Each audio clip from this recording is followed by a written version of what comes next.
Hi, plus ടുവിന് പഠിക്കുന്ന വിഷ്ണുവിന് സ്പോർട്സ് മാനേജ്മെൻറ്റ് പഠിക്കാൻ താല്പര്യമുണ്ട്. എവിടെ പഠിക്കാൻ സാധിക്കും എന്നൊക്കെയാണ് അറിയേണ്ടത്. നമ്മൾക്ക് പ്ലസ് ടുവിന് ശേഷം ഡിഗ്രി BBA സ്പോർട്സ് മാനേജ്മെൻ്റ് ഒക്കെ പഠിക്കാൻ സാധിക്കും.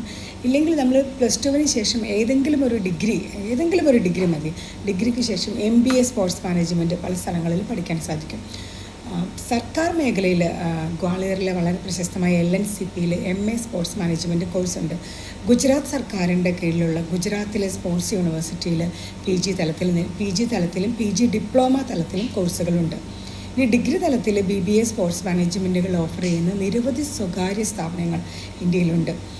Nest academy, international institute of sports management, Mumbai ഒക്കെ വളരെ പ്രശസ്തമായ ഈ സ്പോർട്സ് മാനേജ്മെൻറ്റ് പഠിപ്പിക്കുന്ന സ്ഥാപനങ്ങളാണ്.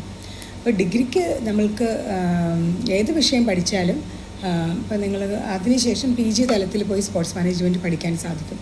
സ്പോർട്സ് മാനേജ്മെൻറ്റ് മത്സരങ്ങൾ സംഘടിപ്പിക്കുക, അവയ്ക്ക് പണം കണ്ടെത്തുക, ഏറ്റവും നന്നായി മത്സരങ്ങൾ ഇപ്പോൾ അസോസിയേഷനുകളൊക്കെ ആയിട്ട് ബന്ധപ്പെട്ട് ഏറ്റവും നന്നായി മത്സരങ്ങൾ സംഘടിപ്പിക്കുക, അതൊക്കെയാണ് ഇവർ ചെയ്യേണ്ട ജോലികൾ. ഇപ്പം നിയമം പഠിച്ചാലും സൈക്കോളജി പഠിച്ചാലും മാനേജ്മെൻറ്റ് പഠിച്ചാലും ഒക്കെ ഈ രംഗത്തേക്ക് കടന്നു വരാൻ സാധിക്കും. ഡിഗ്രി ഏത് വിഷയം പഠിച്ചാലും MBA സ്പോർട്സ് മാനേജ്മെൻറ്റ് നമുക്ക് ചെയ്യാൻ സാധിക്കും. പിന്നെ ഡിഗ്രിക്ക് തന്നെ സ്പോർട്സ് മാനേജ്മെൻറ്റ് പഠിക്കാനാണെങ്കിൽ BBA സ്പോർട്സ് മാനേജ്മെൻറ്റ് ചെയ്യാൻ സാധിക്കും. ഇനി ഡിഗ്രിക്ക് കഴിഞ്ഞതിന് ശേഷം 1 വർഷത്തെ PG ഡിപ്ലോമ കോഴ്സുകളും പല സ്വകാര്യ സ്ഥാപനങ്ങളും നൽകുന്നുണ്ട്. Thank you.